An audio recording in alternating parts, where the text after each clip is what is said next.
I stood there in the Nordstrom dressing room, the zipper caught mid-back, my reflection sagging under fluorescent light. Did you shower today? My daughter asked, loud enough for her boyfriend to laugh. I didn't answer. I didn't cry. I just nodded, stepped out of the dress, and walked away. Past their laughter, past the mirrors, past 47 years of being her mother. By the time they checked the account, it was empty. And so was my patience. All right, before we dive into this crazy story, do me a favor. Subscribe and tell us where you're watching from. The fluorescent lights in the Nordstrom dressing room hum softly, bouncing off mirrored walls that catch every flaw and shadow. Janet Roan stands under their glare, her arms draped with dresses that don't belong to her, sleek fabrics that shimmer like money. Tiffany tosses another hanger onto the pile, sighing as if lifting satin is manual labor. "Try that one, Mom," Tiffany says, pointing at a fitted navy dress. "Maybe for the wedding, if you can pull it off." Janet hesitates. "Honey, it's $400. Tiffany's reflection rolls her eyes. "It's not like you're paying for it. We share accounts, remember?" Before Janet can respond, Devin emerges from another stall, adjusting his designer belt. His cologne cuts through the air like arrogance bottled up and sprayed in doses. "You good in there?" he asks Tiffany, eyes flicking past Janet as if she's retail staff. "Almost," Tiffany replies, then turns back to her mother. "Just try it on, please. Don't make this awkward." Janet slips into the dress, her hands trembling slightly as the zipper catches midway. She steps out under the harsh light, smoothing the fabric over her stomach. The mirror doesn't lie. She's 64, and tired, with a kind face that's weathered too many apologies. Tiffany scrunches her nose. "Did you shower today?" Devin lets out a sharp laugh, low and cruel. "Smells like thrift store in here." The air thickens. Janet blinks, caught between disbelief and shame, the kind that burns deeper than anger. Her mouth opens, then closes again. "Oh," she says softly, forcing a small smile. "Maybe I'll let you two finish up." Tiffany is already turning back to the rack, distracted by a sequined dress. "Suit yourself." Devin snickers. "Yeah, maybe sit this one out." Janet walks away, her reflection multiplying in every mirror as she passes, each version of her holding back tears. The sound of Tiffany's laughter follows her, echoing down the corridor like something being broken, piece by piece. She moves through the mall in a daze, the air conditioning sharp against her skin. Teenagers rush past with shopping bags, pop music blaring overhead. Every display window feels like another reminder of what she's paid for but never owned. In the food court, she finds an empty table beside the trash bins. The smell of fried dough and perfume mixes in the air. Janet places her purse on the table and pulls out her phone. Her hand hovers before unlocking it. Her banking app glows open, clean, and cold. She scrolls to joint checking. The balance spins for a moment before loading, 4,118.26. Her name appears first on the screen, Janet L. Roan, primary owner. She stares at it. The sound of Tiffany's laughter still rings in her head, blending with the hum of soda machines and the chatter of strangers. She zooms in on the word primary. A thought flickers. Small, almost silly at first, but steady. She doesn't smile. Not yet. She just stares at her name, the way it sits above Tiffany's, above Devin's reach, above their mockery. Janet presses the phone flat against the table and breathes. Around her, people eat and laugh and live their small Saturday lives.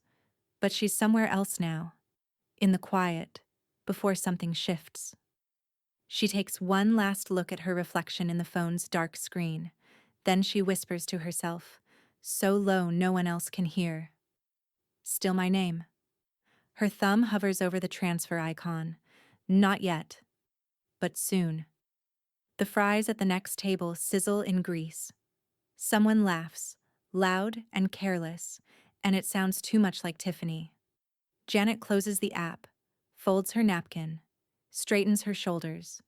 She leaves her untouched coffee on the tray and walks toward the parking lot, moving slower than usual, but lighter too. As she steps into the late afternoon sun, the automatic doors part with a hiss, like the world holding its breath. Her purse buzzes with a notification, but she doesn't check it. She already knows what's waiting for her. She still sees her name on the joint account. And this time, she doesn't feel small about it. The drive home is silent except for the whisper of tires on asphalt. Janet keeps both hands on the wheel, her knuckles pale against the leather. The setting sun slides across the dashboard, washing everything in copper light. On the passenger seat, her purse vibrates again and again, Tiffany's name flashing, then fading. But Janet doesn't touch it. By the time she turns into her neighborhood, the streetlights have blinked on. The little bungalow sits in its usual quiet, the porch light she leaves on out of habit casting a cone of yellow across the front step. She parks, cuts the engine, and sits for a long moment, staring at her reflection in the rearview mirror. The woman looking back at her doesn't seem like someone who gets mocked by her own child in public. She looks tired, yes, but underneath that, something steadier is forming. Inside, the house hums with the soft mechanical noises of a life lived alone. The fridge motor cycling, the tick of the kitchen clock, the faint buzz of the street beyond the blinds. Janet slips off her shoes by the door and walks straight to the small desk in the corner of the living room. The folder is where it's always been. Bottom drawer, left side, labeled, neatly in her handwriting, Tiffany's expenses. She opens it. Receipts, bank statements, photocopies of checks she signed and deposits she made. The inked record of every "I'll pay you back, Mom" that never came true. She runs her finger down the latest page, new tires, dental bill, plane tickets, and starts adding the columns with her calculator. 10,142, Warness 19. She exhales, long and slow. The number glows on the tiny screen like a verdict. 2 years of bailing out, believing, pretending not to notice the contempt creeping into her daughter's tone each time she said thanks, Mom. Her phone buzzes again. She flips it face down. Through the window, the neighbor's dog barks, and the world keeps turning. But inside, Janet's pulse beats steady, almost calm. A knock at the door breaks the stillness. She startles, then recognizes the silhouette on the porch. Sandra Miles, balancing a paper bag and a bottle of wine. Janet unlocks the door and forces a small smile. "You didn't have to." "I know," Sandra says, stepping inside. But Thai food and gossip cure everything. She kicks off her flats and sets the food on the coffee table. "You look like you need both." Janet lets out a weak laugh. "Something like that." Sandra eyes her, reading more than Janet says. "How was the shopping trip?" Janet lowers herself onto the couch, the folder still open on the desk behind her. Eye-opening. Sandra arches a brow. "That bad?" "Worse," Janet says quietly. "But maybe necessary." Sandra doesn't press. She moves to the kitchen, finds 2 glasses, and pours generous servings of wine. Then here's to necessary. They eat in comfortable silence, cartons spread between them. Janet doesn't tell her what Tiffany said. Not yet. But the echo of that laugh still vibrates in her ribs, like a bruise beneath the skin. Sandra gestures toward the desk. "That the famous folder?" Janet nods. "Every dime I shouldn't have spent." "Planning to send her a bill?" "Maybe just a reminder," Janet says. Her voice is soft but certain. Sandra studies her for a moment, then grins. "You've got that look." "What look?" "The look of a woman who's done letting people treat her like an ATM with a heartbeat." Janet chuckles, but her eyes flick to the folder again. Inside those pages, she sees every decision that led her here, Every small surrender disguised as love. Sandra stands and uncorks the rest of the wine. Well, if you ever need backup for whatever storm's brewing, you know who to call. Janet meets her gaze.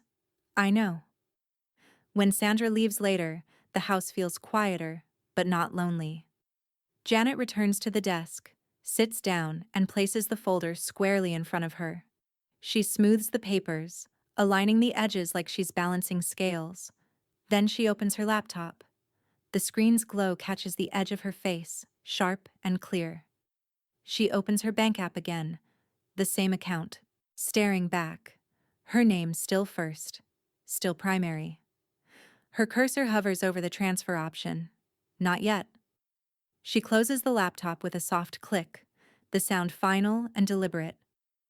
Outside, a car door slams, probably the neighbor's, but Janet freezes, heart quickening.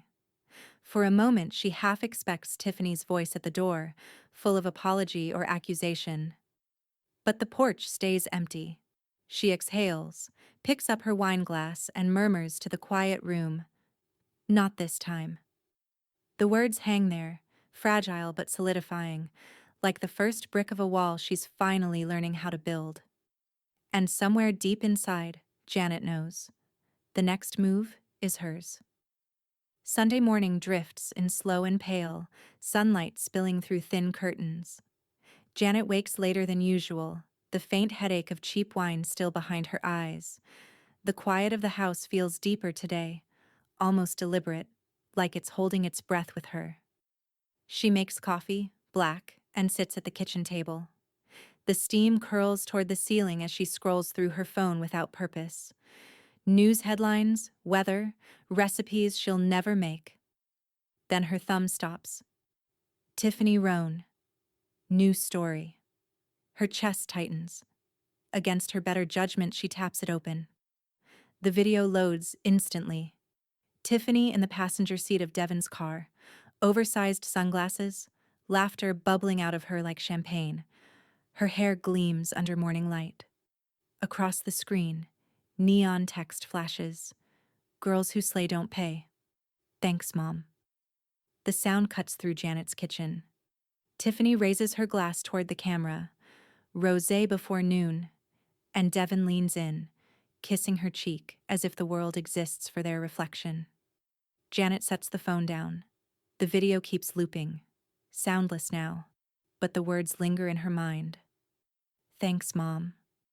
Her hand shakes slightly as she turns the mug between her palms.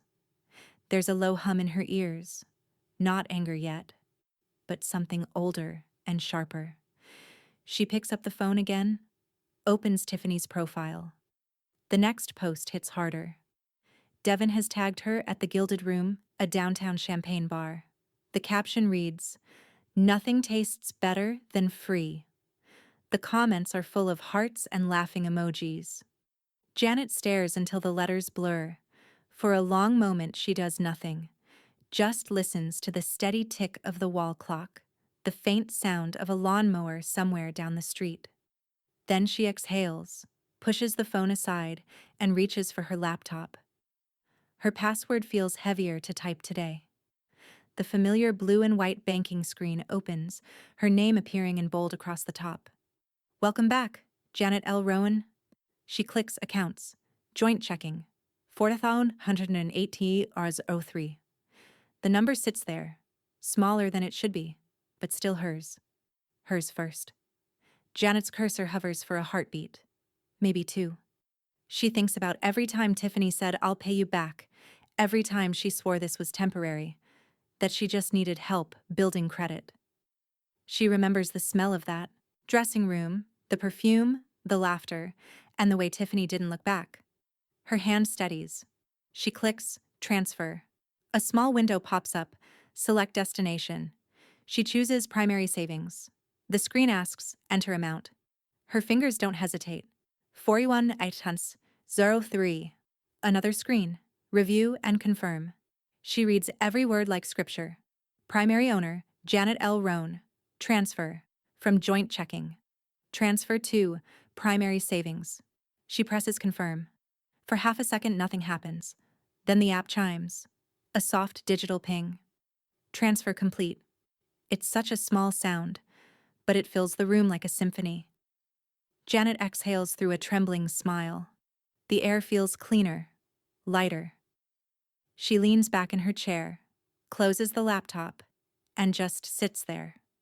Coffee cooling beside her, morning light softening across the counter. A thought passes through her mind, quick and bright. What will they think when the card declines? It doesn't come from spite exactly, more like balance, restored. Her phone buzzes on the table, another notification. She turns it over. This time, it's not Tiffany's name, but the bank's. Alert. Large transfer completed. The official confirmation glows back at her, crisp and factual. No emotion, just truth. Janet stands and carries her mug to the sink. The clink of porcelain against steel echoes in the quiet kitchen. Outside, the day is warming. Somewhere, Tiffany is laughing over mimosas, waving a card that's already useless. Devin probably orders another bottle, certain the world is still theirs. Janet dries her hands, staring at her reflection in the kitchen window. For the first time in years, she doesn't see Mom. She just sees herself. Her phone buzzes again, 3 times in quick succession. A text from Tiffany. Mom, the card's not working. Did the bank screw up? Then another from Devin. Hey, we're trying to pay the tab here. Call me ASAP. Janet reads them both, then lets the screen go dark. She wipes a small ring of condensation from the counter, methodical, precise. Then she whispers, no mistakes this time. The house settles into silence, and across town, 2 people stare at a declined transaction, realizing, maybe for the first time, who actually owned the balance they never bothered to check. The next morning, Sacramento wakes to thin gray clouds. Janet pulls into the parking lot of Rivercrest Community Bank, a squat brick building she's driven past for 20 years but never really looked at. The glass doors slide open, releasing the faint smell of toner and air conditioning. She smooths her cardigan and steps inside. Behind the counter, a familiar voice calls, "Morning, Ms. Roan." Reuben Klein stands from his desk, tall and polite in his navy tie. He's been her banker since her husband passed. Steady, discreet. One of those men who knows more about your life than you realize because he's seen every transaction. Reuben, she says with a small nod. I think we need to talk about an account. He gestures to his office, a small room with framed certificates and a muted landscape painting. Come on in. Janet sits. The chair creaks softly under her, and for a second, she feels the same tremor she used to feel before signing loan papers or paying medical bills. But this time, it's different. There's no dread hiding beneath her pulse. Reuben clicks through a few screens. Joint checking ending in 7184? She nods. That's the one. He turns the monitor toward her. Looks like you made a full transfer yesterday to your primary savings. Yes. Her tone is calm, almost casual. And I want to make sure there's no way anyone else can access or reopen that account without my say-so. Reuben studies her for a moment, then leans back. You're the primary holder, Janet. Always have been. You can close, freeze, or manage it however you'd like. Something unclenches in her chest. So, Tiffany can't? He shakes his head. She's a secondary signer, not a co-owner. She has privileges, not rights. Janet exhales, slow and even. Privileges, she repeats, as if testing the word for weight. Reuben slides a form across the desk. If you'd like, we can formalize restrictions on withdrawals. You'd be notified before anything changes. I'd like that. She takes the pen, signing her name with deliberate pressure, each letter looping with quiet satisfaction. When she hands the paper back, Reuben says softly, I've seen this before, you know. Parents helping kids get started until the help gets abused. Janet gives a faint smile. You could say I'm correcting a math error that's gone on too long. He nods. Then you've done the right thing. As she leaves, the automatic doors hiss open again, sunlight breaking through the clouds for the first time that morning. The glass reflects her face, calm, alert, unburdened. Across town, Tiffany and Devin sit in a parking lot outside a brunch spot, the smell of syrup and bacon wafting from the open door. Devin's tapping at his phone like it's misbehaving. Try again, Tiffany snaps, arms folded. I am trying again. He swipes the card, waits, and the reader beeps, flashing red. Declined. He groans. What the hell? It worked yesterday. Tiffany snatches the card, typing furiously into her own phone. Maybe the bank glitched. Devin mutters. Maybe your mom froze it after that post. Tiffany glares at him. She wouldn't do that. But her voice lacks conviction. Back at her bungalow, Janet has changed into jeans and a soft gray sweater. She's trimming the dead leaves off her porch ferns when her phone buzzes. Tiffany. Did the bank mess up? Janet wipes her hands on a towel, stares at the screen for a long beat. Her thumb hovers. Then she types. Slow, measured, every word deliberate. No. I fixed it. She hits send. The message delivers instantly. Seconds later, her phone lights up. Again. Incoming call. Tiffany.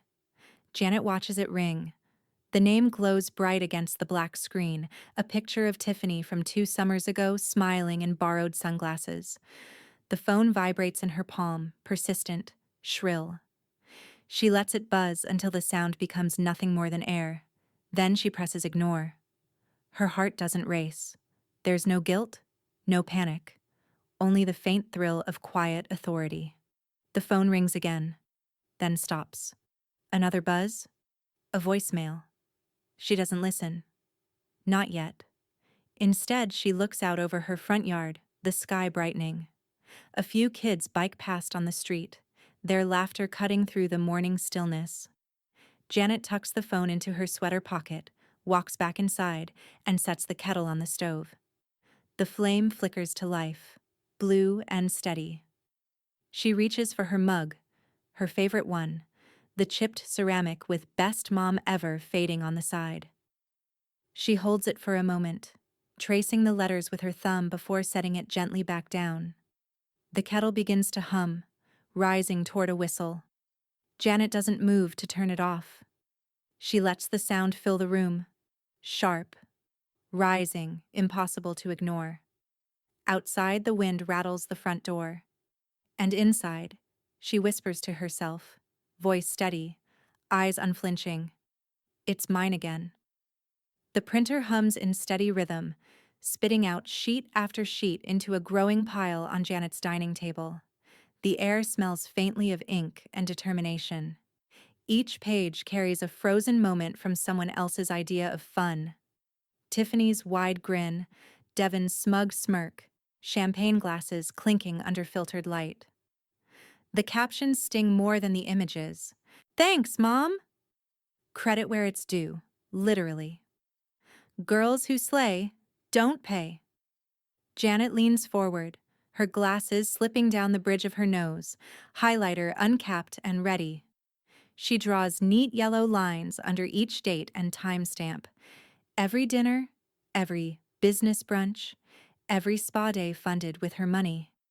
Each swipe of color feels like reclaiming ground she didn't know she'd lost. A photo shows Tiffany reclining in a velvet chair, designer sneakers propped on the table. Devin's tagged.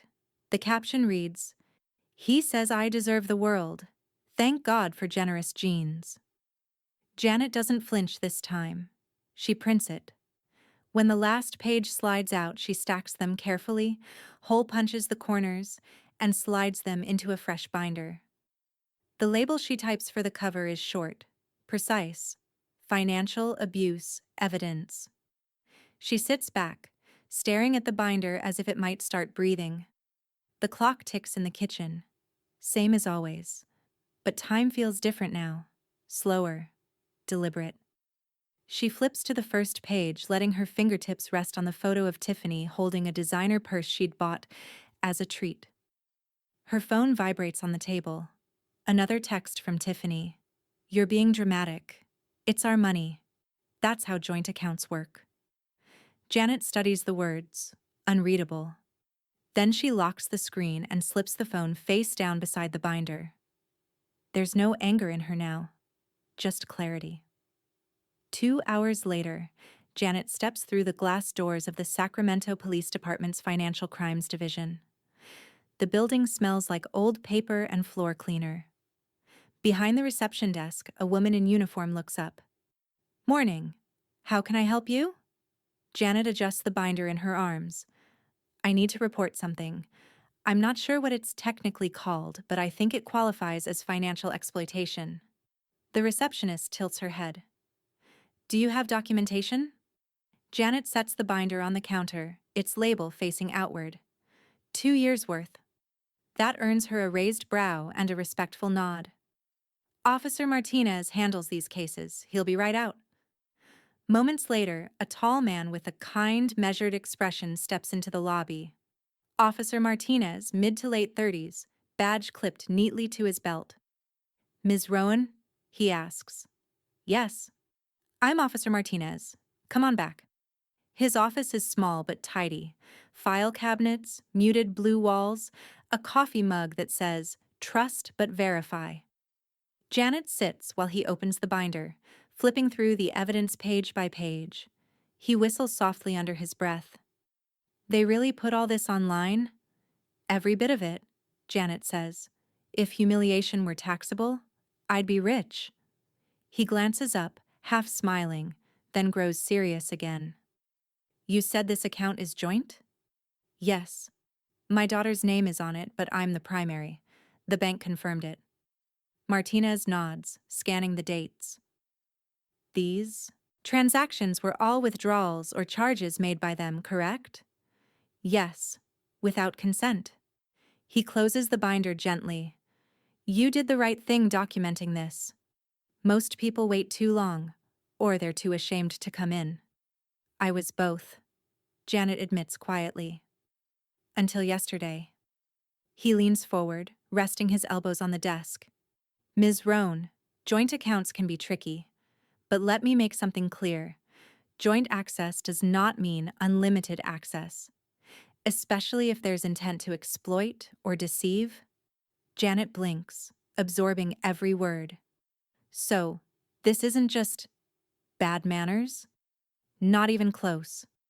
He turns the binder back toward her, tapping the label she typed. "You've built a solid foundation for a case. Financial abuse of an elder is a criminal matter in California. You could file a formal report." Her throat tightens. "You mean I can press charges?" he says gently. "Yes, ma'am, you absolutely can." For the first time, Janet's composure wavers. The words "press charges" hang in the air like something sacred and dangerous.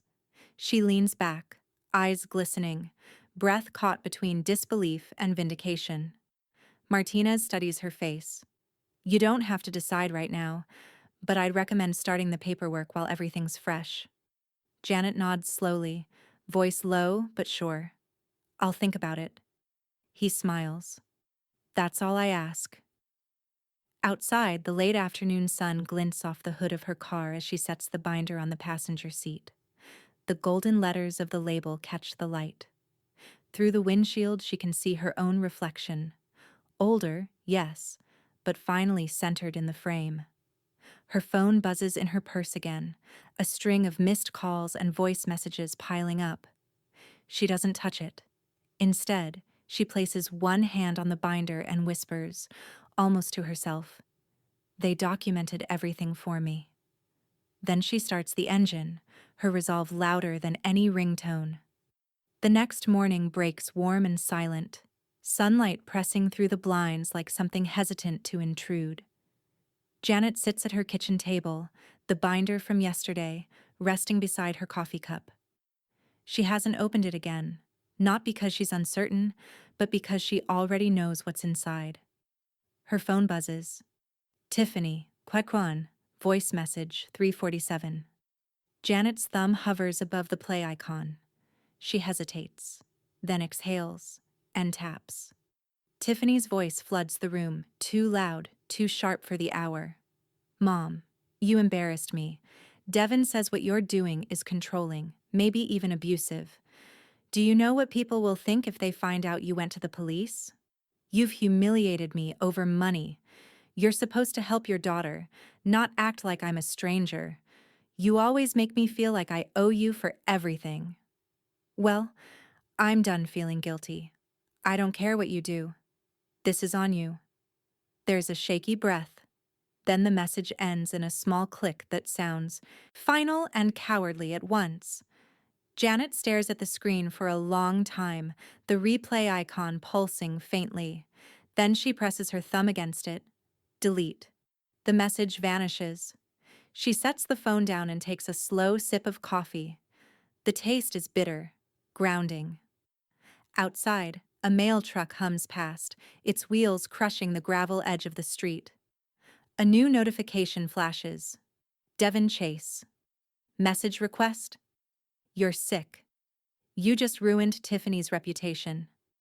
Everyone's talking about how manipulative you are. You'll die alone, and she'll never forgive you. Then another. You should have thought about what this would do to her before you stole her money. And another. Crazy old lady. Janet scrolls once, twice, then taps block. The app confirms, you will no longer receive messages from this person. Her hand doesn't shake. She opens Tiffany's chat next. The last message still hangs there from last night. You wouldn't actually go to the cops, right? And below it, the little scene timestamp mocking her silence. She taps the menu. Block contact. A box pops up. Are you sure? Yes, she says out loud, to no one in particular, and presses confirm. The house feels newly still, almost too large for its single occupant. Janet stands, stretches, and walks to the window. The front yard glows soft in the morning light. Dewy grass, a slow-moving breeze, the neighborhood waking without her participation. She thinks about all the rides she's given Tiffany over the years, to school, to jobs, to stores she couldn't afford. Each one ending with a door slam and a promise to pay her back, someday. Sandra's voice echoes in her memory. Their tantrums are not your emergency. Janet smiles faintly, unlocking her phone to text her friend. Janet, you were right again. Sandra, instantly? I usually am. What happened? Janet, voice note, accusations, same script, different act. Sandra, and your response? Janet, delete and block. Sandra, that's my girl. Boundaries look good on you. Janet types one last line before setting the phone aside. No more rides, no more guilt. By afternoon, she's outside clipping her rose bushes, the sound of the shears crisp and rhythmic. The neighbors' kids ride scooters down the sidewalk, laughter cutting through the warm air. Janet watches them for a moment. How free they look, how unburdened, and something in her chest loosens.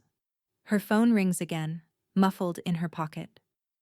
For a moment she considers ignoring it, but when she checks the screen, it's Officer Martinez. She answers. Hello? Ms. Roan, this is Officer Martinez. Just wanted to follow up. Have you had a chance to think about filing that report? Janet glances down at her gardening gloves, the faint smear of soil across her wrist. Yes, she says. I've been thinking about it. He pauses. No rush, but if you decide to move forward, we can help you through the paperwork. And for what it's worth, people like your daughter and her boyfriend don't usually stop on their own. Janet's voice softens, steady but resolved. Then maybe it's time I stop pretending they will. Understood, he says. I'll keep your file open. They hang up. The sun has shifted, leaving streaks of gold across the lawn. Janet wipes her hands, removes her gloves, and looks toward the horizon. Somewhere out there, Tiffany and Devin are probably still spinning their own story. But it doesn't matter. For the first time in a long time, Janet isn't reacting. She's choosing. A cool breeze rustles through the yard, lifting a loose strand of her hair. She tucks it behind her ear, exhaling slow. Her phone buzzes one more time, an unknown number. The preview shows only 2 words. We know. She stares at it, pulse quickening, the calm surface of her resolve rippling. Devin, maybe, or Tiffany, or someone else entirely. Janet narrows her eyes, sets the phone face down on the porch railing, and lets the screen go black. Rain drizzles across Sacramento, soft and steady, rinsing the city in silver. Janet watches it trace down her living room window, each droplet splitting and reforming like the past trying to cling. Her dining table is once again covered in paperwork. Only this time it's not receipts or statements. It's her life, neatly sorted into manila folders. At the top of the stack sits one labeled in fresh ink. Last Will and Testament. She exhales, lifts her pen, and begins reading line by line. The legal phrasing feels heavy, old-fashioned, but the meaning is sharp and simple. Every financial tie she's had to Tiffany ends here. She pauses at the paragraph listing beneficiaries. Tiffany's name stares back at her, printed in black ink, a holdover from a decade ago, when Janet still believed family loyalty was unbreakable. Her hand doesn't tremble as she draws a single, firm line through it. Below the empty space, she writes another name, Krista Min. Krista, the nail tech who never asked questions, who noticed the sadness before anyone else did, who offered quiet kindness instead of judgment. Janet smiles faintly, remembering the way Krista once said, "Some people just forget the value of gentle." Janet underlines Krista's name once, not for the money, but for gratitude. Then she turns the page to a new clause, one she'd drafted at midnight, right after that strange message that said, "We know." She'd sat up, wide awake, and thought about her late husband, Richard, the one person who'd known how to keep her grounded. Under special bequests, she adds, to establish the Richard Rohn Memorial Scholarship for Community College Accounting students. Initial funding, $25,000. She imagines some shy kid walking into a bursar's office one day, finding their tuition covered by a stranger who simply wanted them to feel seen. That thought alone steadies her hand. 2 days later, she's back at Rivercrest Bank, seated across from Reuben Klein again. The fluorescent lights gleam off the desk between them, and outside, the rain still drums against the glass. "Quite a stack you've brought," Reuben says with a mild smile. "We're doing some housekeeping today?" "More like a spring cleaning of the soul," Janet replies. He scans the will, nodding at the clauses. "Removing your daughter, adding a scholarship, and assigning a secondary beneficiary. Everything looks legally sound." "I want it notarized before I change my mind," she says lightly. Reuben chuckles. "Doubt you will, but let's make it official." He pulls out the notary logbook, stamps the papers, and slides them across for her signature. Each thud of his seal feels like another door locking behind her, permanent, protective. When it's done, Reuben leans back. "You've made some thoughtful decisions, Janet. Most people your age still try to keep everyone happy." "I'm done with that," she says simply.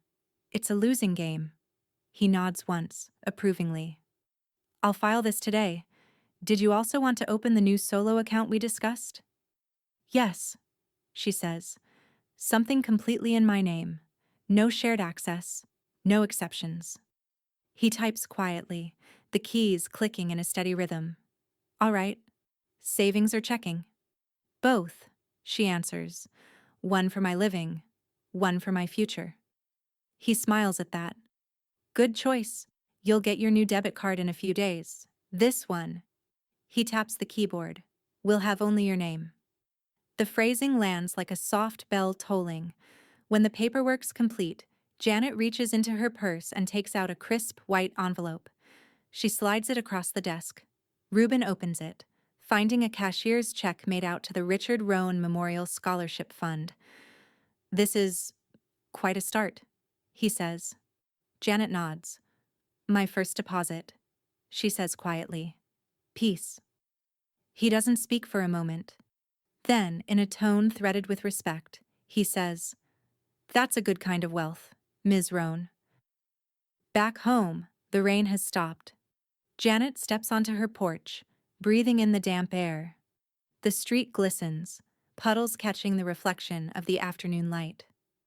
Her phone buzzes once, a voicemail from an unfamiliar number. She hesitates, then plays it. Mrs. Roan, this is Officer Martinez. Just an update. We've reviewed your documentation. If you're ready to move forward, the case can be officially opened. No pressure. Just know the law's on your side. The message ends. Janet closes her eyes, listening to the faint echo of his voice. For the first time in years, the silence that follows doesn't feel like emptiness. It feels earned. She looks down at the wet concrete steps, where the runoff water twists into a small, clean stream, erasing the dirt that had clung there for weeks. Janet smiles. Her world is smaller now, but it finally fits. She whispers to no one and everyone at once. I owe nothing to anyone who mocks me. A car passes down the street. The wind lifts her hair. The morning light cuts through the curtains, pale and cool, the kind of light that makes everything look honest. Janet sits on her couch, wrapped in a wool shawl, her laptop open and her phone resting on the coffee table beside a half-drunk mug of tea. She scrolls through her Photos app slowly, almost reverently, until she finds it. The clean digital image of her bank statement. The line that once felt so small, primary account holder, Janet L. Roan, now glows like armor. Her reflection stares back from the laptop screen. Calm, composed, ready. For weeks, Tiffany's voice has echoed in her head, always telling her how things would look, how people might judge her. But today, Janet realizes the truth. She's been living her life like a scandal waiting to happen, not like a story worth telling. She clicks open Facebook first. Then, after a pause, Instagram. The cursor blinks in the caption box. She types slowly, the way one might carve into stone. I paid for silence. Now I'll pay for clarity. She adds the photo, clean, cropped, and clear. Her name, the account balance, the word primary circled neatly in red. Nothing dramatic, just facts. Her finger hovers over post for a long moment, then she taps it. The upload bar slides across the screen, smooth and final. Within minutes, notifications start pinging like distant rain. A like, a comment, another, then 10 more. At first, the responses are confused. Friends from church, old co-workers, neighbors. Wait, what happened? You okay, Janet? Good for you. Standing up for yourself. And then the tone shifts. People begin to remember Tiffany's public posts, the designer bags, the champagne brunches, the endless "Thanks, Mom" captions. Screenshots surface in the comments. Someone tags Tiffany. Another person adds Devon's handle. Janet refreshes once, then again. Her post climbs higher on timelines. It's being shared. She doesn't feel vindicated exactly, just visible. Finally. Her phone buzzes on the table, face down. She flips it over. Tiffany Roan mentioned you in a comment. This is unnecessary and cruel. Families handle things privately. Janet doesn't respond, but others do. Didn't you post about that same account? Girl, you literally bragged about it last month. She's allowed to tell her side. The replies roll in fast. Sympathy, gossip, shock. Tiffany deletes the entire thread within minutes, but the screenshots keep spreading. When Janet checks again, 5 of Tiffany's old posts are gone. Her page looks emptier now, stripped of its glitter.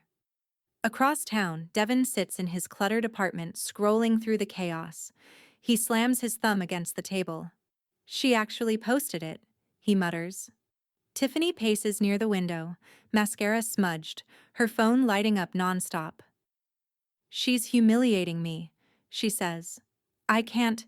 She's crazy. Devin ignores her, opening Instagram DMs and typing fast. Devin. Krista, is she serious?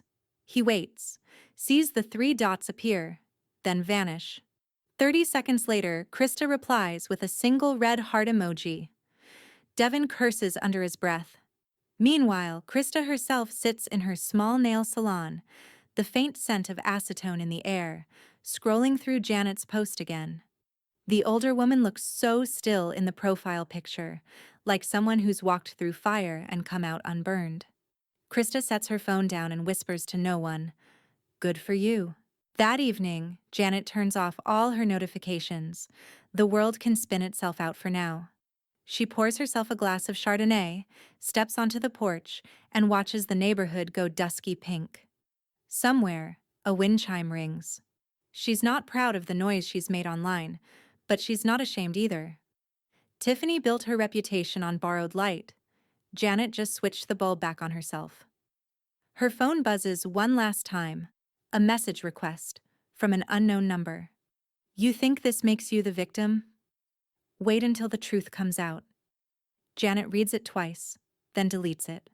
She closes the door behind her, locks it, and turns off every light except the one over her desk. The glow spilling across her new account paperwork, the scholarship folder, the will.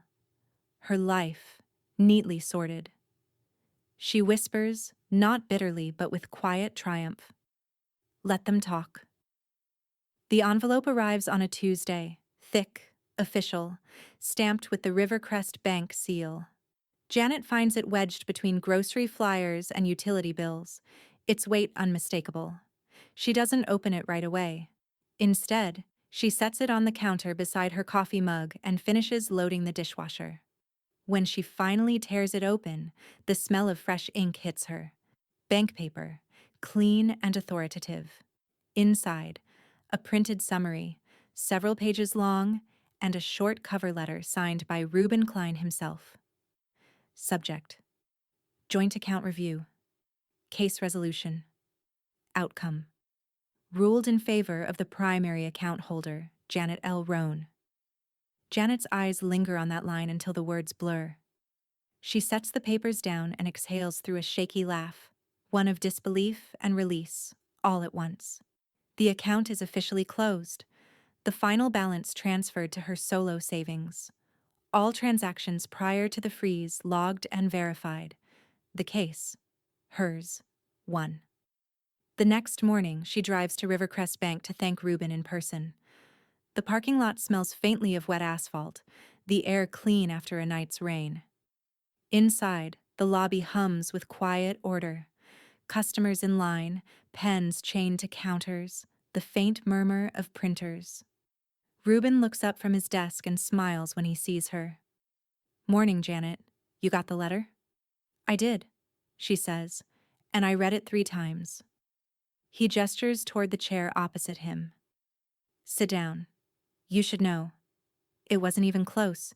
Your documentation, your timestamps, all those posts you printed, they left nothing to argue." Janet sits, folding her hands. "They tried, though, didn't they?"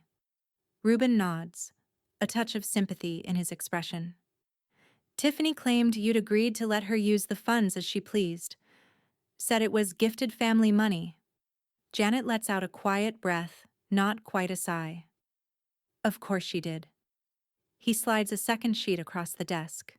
Emails, highlighted in yellow. But her story didn't survive the audit. The digital log shows every transfer originated under your credentials. Every debit. Purchase. Hers. You're fully cleared. She traces her finger over the printed timeline, the neat digital stamps marking each withdrawal, each violation. It's clinical, undeniable. "Thank you, Reuben," she says softly. "Don't thank me," he replies. "You did the work." Janet smiles faintly. Then let's finish the work. He lifts an eyebrow. I want her name off every connection to mine, she says. Credit cards, joint statements, anything that still ties back. Reuben nods and starts typing. The rhythmic click of keys fills the space. Consider it done. Devon Chase is also being removed from the shared credit line. The balance is paid in full. There's no debt attached to your name anymore. Janet closes her eyes, the sound of those words washing over her like a hymn. Reuben slides another document toward her. Account status, closed, confirmed. She folds it neatly, tucking it into her folder. The same one that used to hold shame and evidence. Now, it holds proof. Keep that, Reuben says. Not because you'll need it, but because you earned it. She nods, gathering her things. Reuben? Yes? You ever see someone get smaller when they win? He looks puzzled. Smaller? She smiles, gentle but firm. Tiffany will. By afternoon, the story's out again, but this time, Janet's not the one telling it. Tiffany's influencer account, the one she'd rebuilt after deleting her "Thanks Mom" posts, starts to crumble. Screenshots from her old captions resurface under new headlines. Sacramento influencer under investigation for financial misconduct. Brand partnership suspended pending fraud review. Devon posts a single story, black background, white text. People love to twist the truth. Then he deletes his profile altogether. Janet doesn't post. She doesn't need to. Krista texts her a screenshot that evening, the headline circled in red. Krista, you see this? She's losing sponsors. Janet, actions have receipts. I just printed mine first. Krista, you're kind of a legend. Janet, I'm kind of tired. They both add a laughing emoji, but Janet's eyes linger on the message long after the screen goes dark. That night, she sits at her desk, the folder open before her.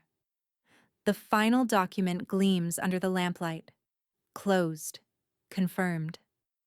She traces her finger along the embossed seal, the ridges pressing softly into her skin. The room smells faintly of chamomile tea and printer toner. For the first time in months, she leans back and lets her eyes close. The hum of the refrigerator, the ticking clock, the distant bark of a dog, all of it folds into one quiet, perfect moment. Then, her phone buzzes. She opens one eye, glances down. A notification from Instagram. ITIF Roan official. Account suspended. Janet's lips curve, not quite into a smile, but close.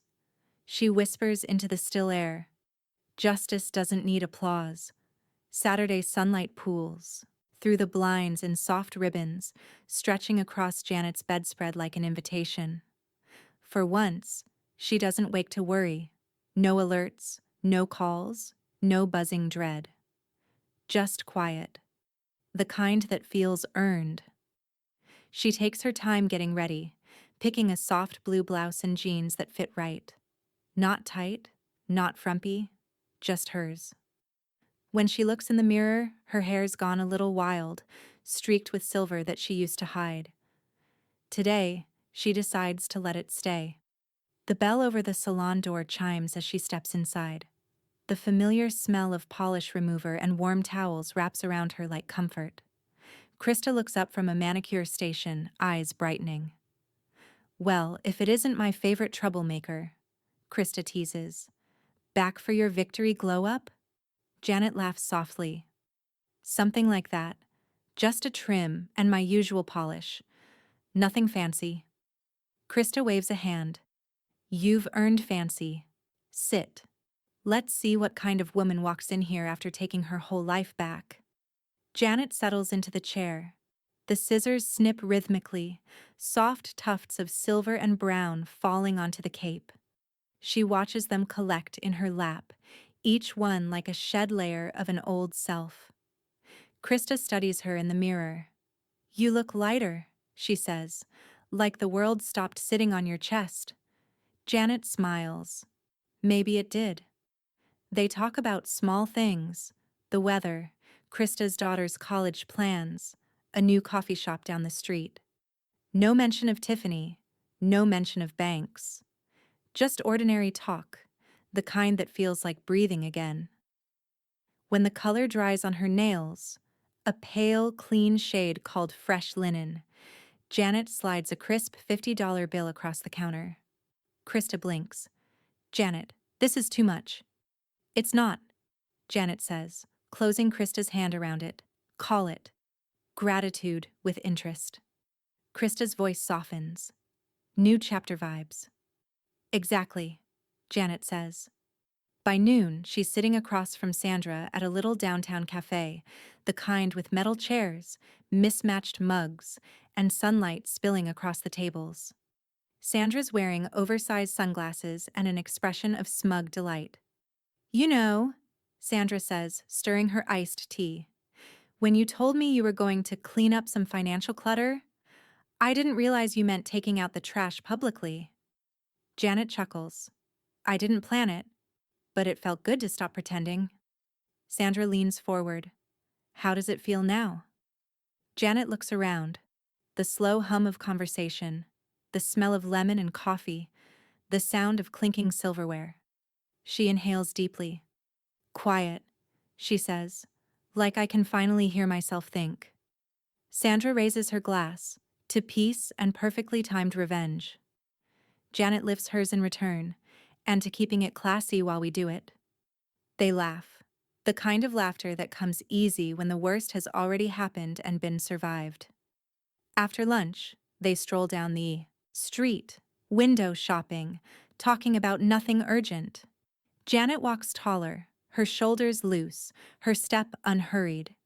She catches her reflection in a boutique window and barely recognizes the woman looking back, someone unburdened, unhidden. Later that afternoon, back home, she sits on the porch in the golden hour light. Her phone rests in her palm. The feed has gone quiet now, Tiffany's name rarely appearing, her old followers moving on to new scandals. Janet opens the camera, flips it to selfie mode. The sunlight hits her face just right, soft, warm, honest. No makeup, just the faint gloss of moisturizer and serenity. She lifts the phone, smiles, not forced, not posed, just real. She types the caption carefully. A woman washed in peace doesn't need your filter. She adds no hashtags, no tags, no location. Just posts it. The photo goes up instantly and she doesn't check for likes. She doesn't need validation. She's already living proof of it. She leans back in the porch chair, the wood creaking gently beneath her, and watches the sunlight melt into orange. Somewhere a sprinkler ticks on, children shout down the block, life carries on. Her phone buzzes once. Sandra's text. You look radiant, like a woman who finally slept. Janet smiles, typing back one word. Finally.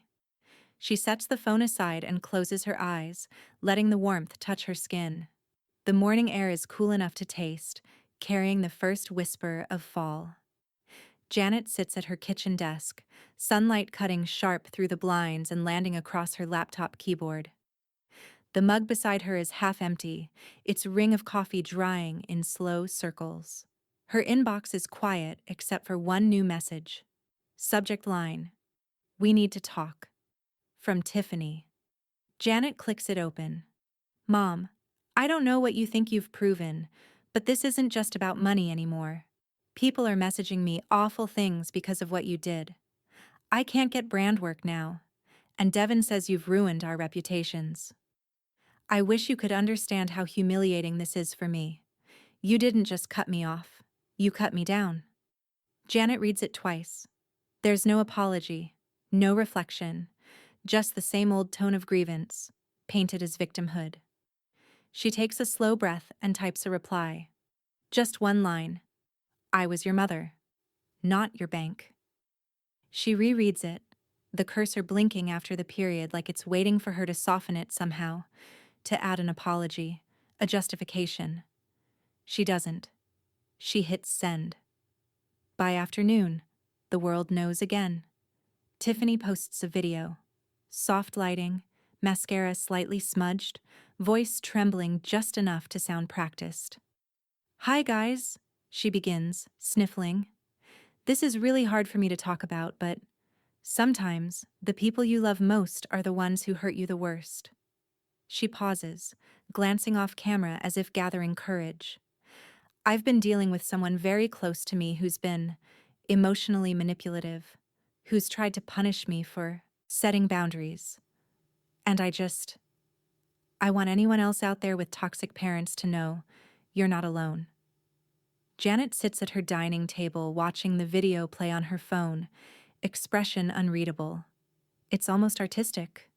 The lighting, the soft piano music, the strategically timed tear. Tiffany's audience floods the comments with empathy at first. "So brave for sharing this. Cutting out toxic people, even family, is self-care. Proud of you for protecting your peace." But then, as hours pass, new comments appear. "Wait, isn't this the same mom who paid for everything? Didn't she brag about thanks mom posts? Girl, people don't forget screenshots." By evening, the tone shifts entirely. Half her audience defends her, the other half demands answers. The cracks spread fast. Sandra calls just after sunset. "You seeing this circus?" she asks, voice thick with both amusement and disbelief. Janet smiles faintly. "I watched a bit." She's spiraling. Every other comment's calling her out. Somebody even tagged that financial abuse article you were quoted in last year. Janet arches an eyebrow. "Quoted? I wasn't quoted."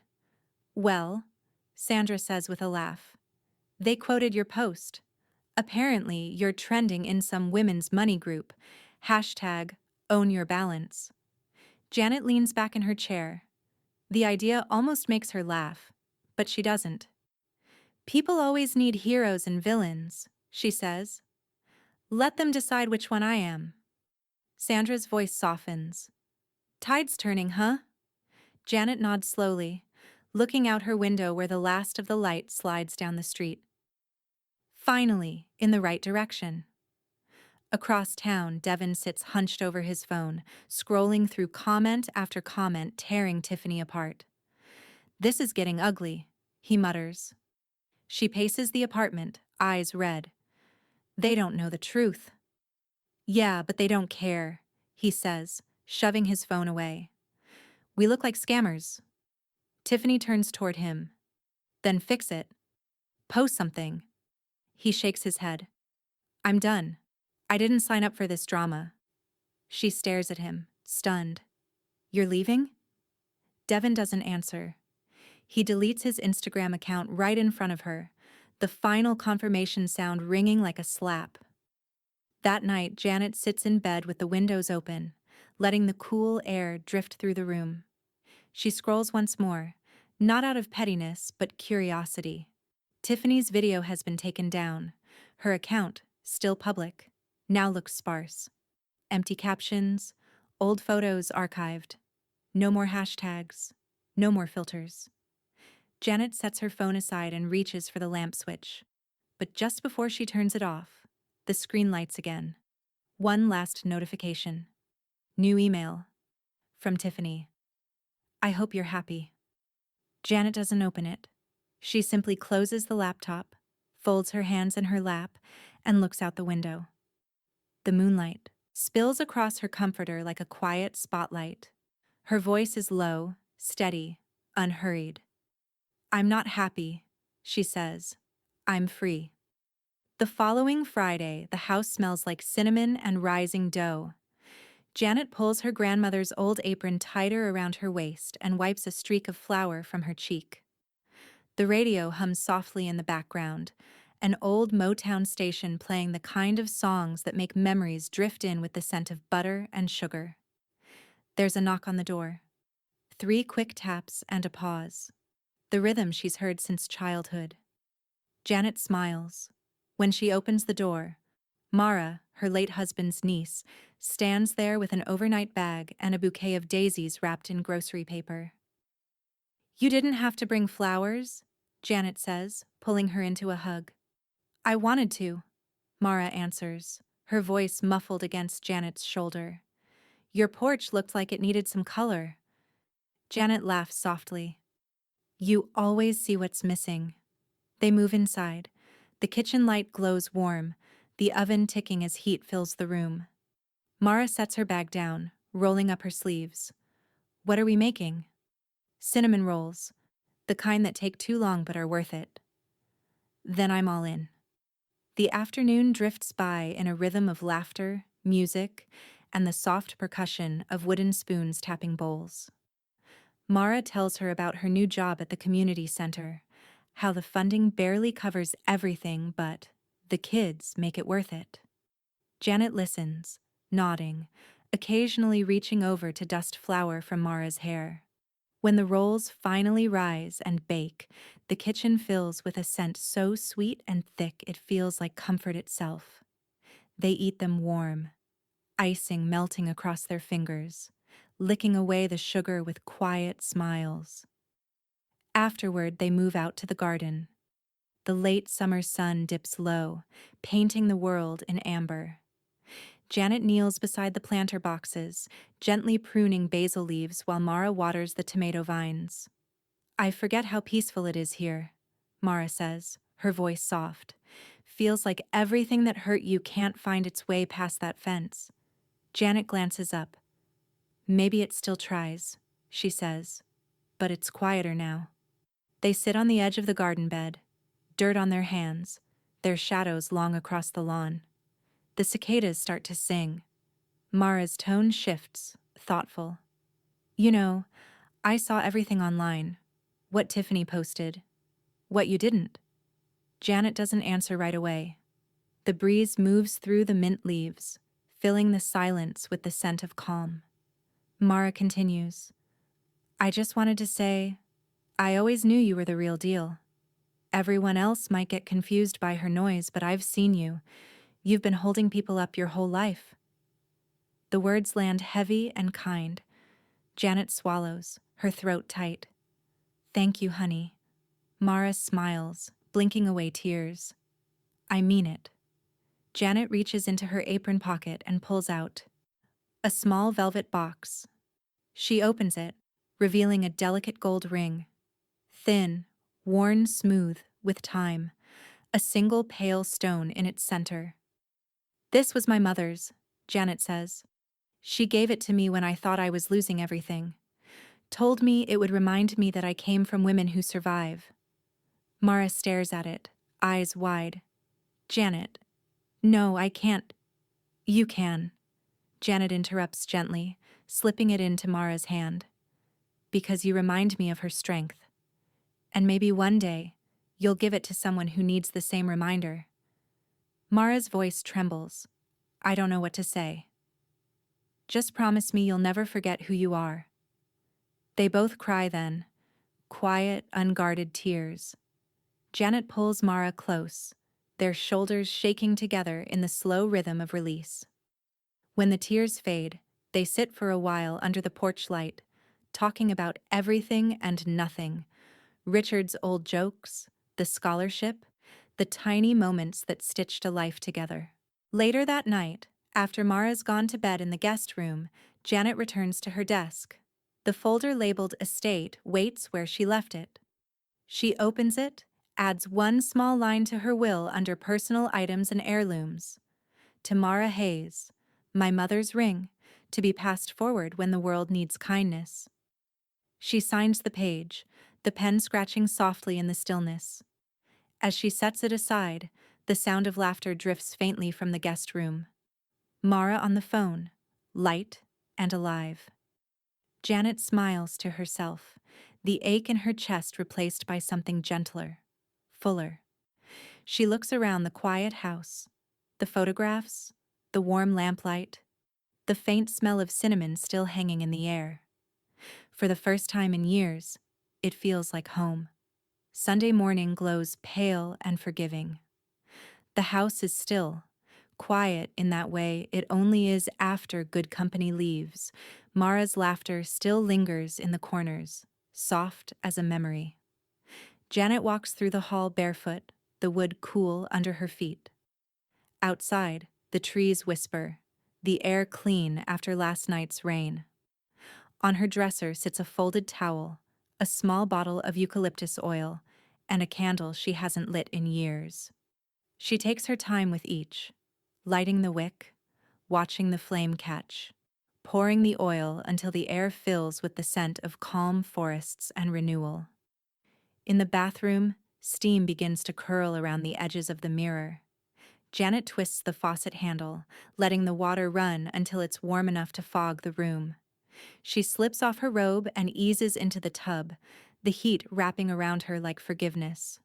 Soft jazz hums through the speaker in the corner, the low brass and piano spilling into the air like honey. Her body sinks deeper into the water. She doesn't think about Tiffany. Not the old texts, not the headlines, not the last email that still sits unopened in her inbox. Instead, she thinks about her mother, about how she used to say, "Every woman needs a place to wash off what the world leaves on her." Janet dips her hand beneath the surface, the ripples spreading outward, breaking the reflection of her face. The years float up in her mind like soap bubbles, tiny moments of laughter and pain, bursting one by one. When the water cools, she stands, the surface breaking around her. She dries off slowly, methodically, the way she once used to clean her ledgers. Precise, complete. She smooths lotion into her skin, combs her hair until the silver shines. In the mirror, she studies her reflection. The woman looking back is unbothered, almost unfamiliar. She looks like peace, finally earned. Janet holds her own gaze. "You made it," she whispers. After dressing, she walks into her study. The folder that has followed her through this entire storm sits on the desk, edges worn, tabs marked with color-coded labels. Inside, her accounts, her will, her scholarship papers, the finalized bank documents. She opens it one last time. Every form bears her name alone now. Janet L. Roan. No joint, no secondary, no fine print that hides someone else's shadow. She takes a clean sheet of paper, smooths it flat, and writes in calm, deliberate script, washed of her. She slips it into the folder, closing the cover as though sealing a chapter shut. The sound of the clasp clicking feels like punctuation. Later that afternoon, sunlight spills into the kitchen as Janet pours herself tea. She adds honey, stirs twice, and carries it to the porch. The world smells like wet grass and possibility. On impulse, she sets the teacup beside the folder and takes a photo with her phone. Simple, unpolished. She opens her Instagram story and uploads it. No caption, no explanation. Just the image, steam rising from tea, a folder labeled Janet Roan, Personal Records. It's not a statement. It's a closure. She watches the little upload bar complete, then locks her phone and lets it rest. The breeze moves through the wind chimes, scattering soft notes into the air. She closes her eyes. Across town, Devin unlocks the door to his apartment to find a folded notice taped dead center on the frame. Notice of eviction. Final demand. He tears it down, muttering, scanning the bold print. 3 months of unpaid rent. His name alone on the lease. "Damn it," he says under his breath, pacing the empty living room. Tiffany's clothes still hang in the closet, her suitcase half-packed but never taken. He grabs his phone, scrolling through her contact. No answer. Meanwhile, Tiffany is 2 cities away, dragging that same suitcase up a narrow set of stairs to a small apartment complex. The man who opens the door, Eli, her college ex, looks unsure. She forces a smile. Just for a little while, until things settle. He nods stiffly, stepping aside. Inside, the walls are bare, the couch small.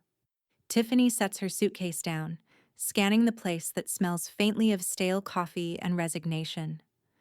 Her reflection catches in the window, eyes tired, makeup smudged, phone screen lighting up with missed calls from Devin. She turns it face down. Back on her porch, Janet watches a pair of mourning doves land on the fence, their feathers brushing together as they settle. Her phone buzzes with a single notification, a reaction to her story. It's from Krista, a heart emoji, pink and simple. Janet smiles, setting the phone aside. She picks up her teacup, savoring the warmth against her palms. The light softens, and she whispers, "Not to Tiffany, not to anyone, just into the fading air. You don't always need to fight to win. Sometimes you just need to walk out clean." The checkbook hasn't seen daylight in months. Janet opens it now, the paper smooth beneath her fingertips, the pen warm from the light spilling through her kitchen window. She writes slowly, deliberately, each zero a quiet assertion of power reclaimed. Pay to the order of River Haven Women's Shelter. Amount $2,000. She hesitates only long, enough to write one final word on the memo line, for beginnings. Folding the check in half, she slips it into an envelope, seals it, and writes "Anonymous Donor" in neat cursive on the return address. There's no need for credit. The point isn't to be seen. It's to balance the scale she once tipped out of guilt. The mail carrier will pick it up in an hour. Janet leaves it by the door and pours herself coffee, the air humming with quiet satisfaction. By mid-afternoon, she's sitting across from Krista at the small nail salon. The familiar scent of polish and citrus lotion wraps around them like comfort. Krista's daughter, Mila, sits on the floor beside them, earbuds in, surrounded by open textbooks and highlighted notes. "She's got a midterm next week," Krista says proudly, glancing down. "Already worrying about textbooks for next semester." Janet smiles. "What's she studying again?" "Pre-law." Krista grins. "Says she's gonna help women like you someday." Janet laughs softly. "Then maybe I can help her first." When Krista steps away to answer a client call, Janet slips an envelope from her purse and slides it beside Mila's notebook. Inside is a gift card from the campus bookstore, enough to cover a semester's worth of books. On the front, in Janet's careful handwriting, "Keep reading. The world needs your voice." Mila looks up, startled. "Ms. Roan, you didn't—" Janet shakes her head, smiling. "Don't argue with someone who's been your mother's client for 7 years. Just say thank you before I change my mind." The girl's eyes glisten. "Thank you." When Krista returns, Janet simply says, "She's going to do great things." Krista looks between them, her expression softening. "You're something else, Janet. You really are." Janet pats her hand. "I just know what it feels like to be underestimated." That evening, she sits at her dining table, laptop open, numbers glowing on the screen. Her savings look healthy now. Honest, earned. She scrolls to her retirement tab, then opens a new account window. Roth IRA application. Beneficiary, Mara Hayes. She types the details carefully, a modest monthly deposit. Not a windfall, just a foundation. Something to grow. Something that says, you have a future. When the confirmation screen flashes, Janet leans back and exhales. The house hums softly around her. The walls don't echo the way they used to. 2 nights later, Sandra arrives with her usual flair, carrying 2 bottles of wine and a bouquet of grocery store tulips. "You're impossible to shop for," she declares, dropping her purse onto a chair. "Good thing you brought wine instead of gifts," Janet says. "Tonight's on me." The dining table is set with simple grace. Candles, mismatched plates, and a roast that smells like warmth itself. Krista and Mila arrive soon after, bearing rolls. Mara comes last, holding a pie still steaming from the oven. It's not fancy, but it's full. They eat, laugh, trade stories. Krista teases Sandra about her dramatic dating tales. Mara shares updates on the scholarship program Janet founded. The conversation never once drifts toward Tiffany or the past. At one point, Sandra raises her glass. Her eyes glimmer, not just from the wine. You know what you did, Janet? You rewrote the rules. Janet looks at her, curious. What rules? The ones that say mothers have to suffer quietly, that love means losing yourself. You proved it can mean reclaiming yourself instead. The table falls quiet for a beat. Even the candles seem to flicker more softly. Janet swirls her wine, considering. I didn't lose a daughter, she says finally. I found my line. Sandra wipes at her eyes, laughing through it. And crossed it in heels. Everyone laughs, the kind of laughter that reaches the edges of relief. After dessert, when the guests have gone, Janet stands at the sink rinsing plates. The smell of lemon soap fills the air. Through the open window, she hears faint laughter from next door. Ordinary life, carrying on. She looks at the table, still scattered with crumbs and half-drunk glasses, and smiles. No tension, no chaos, no pretense. Just dignity, bought not with money, but with clarity. She dries her hands, turns off the light, and walks toward her study. On the desk, her folder sits as always, but tonight, she adds something new to it. A single dinner photo. The table mid-laughter. Candlelight caught on smiling faces.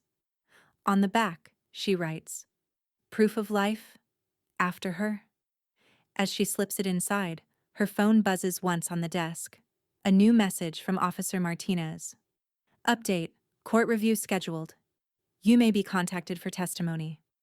Janet pauses, fingers resting on the folder. The piece she's built doesn't crumble. It just shifts slightly, like the tide pulling at the shore.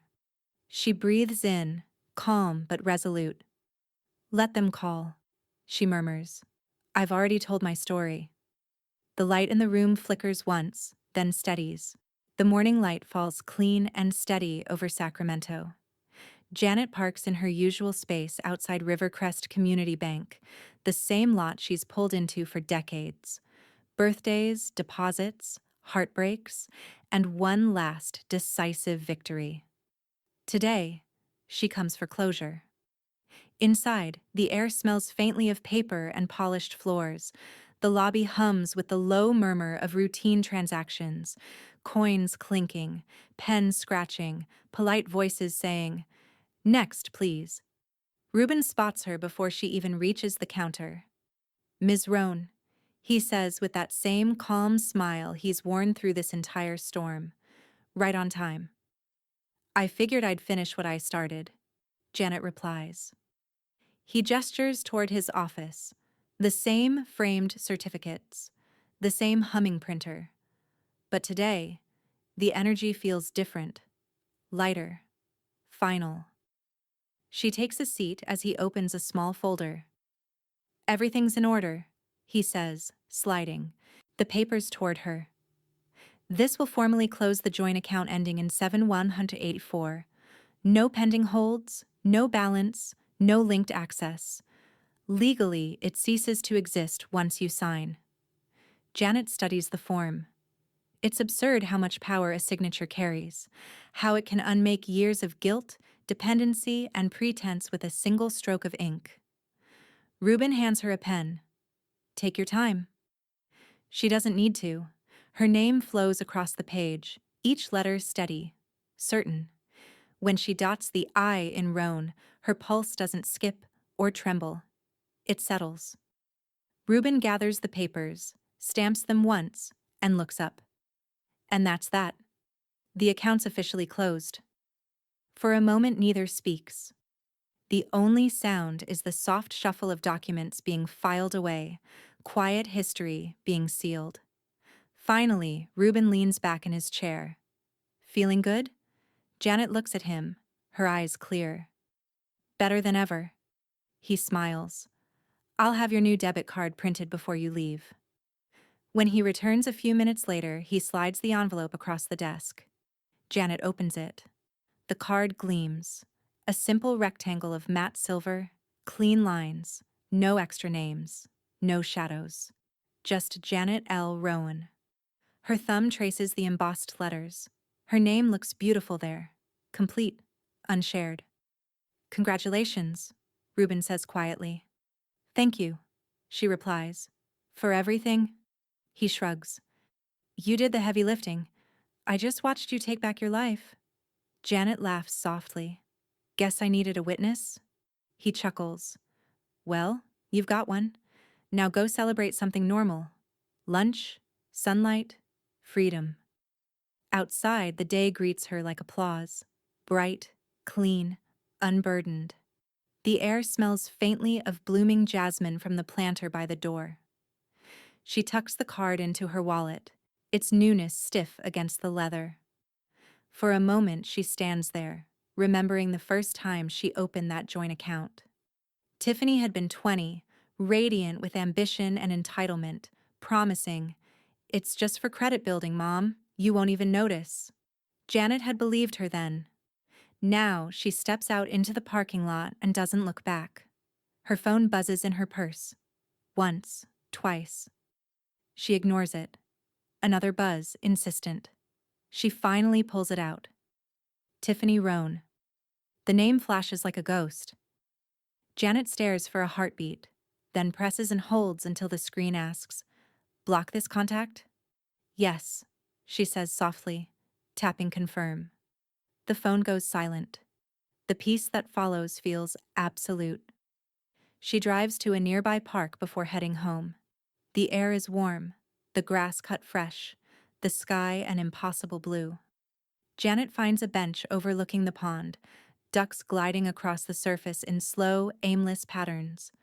She sits for a long while, her purse beside her, her hands empty. There's nothing left to sign, no statement to print, no account to monitor.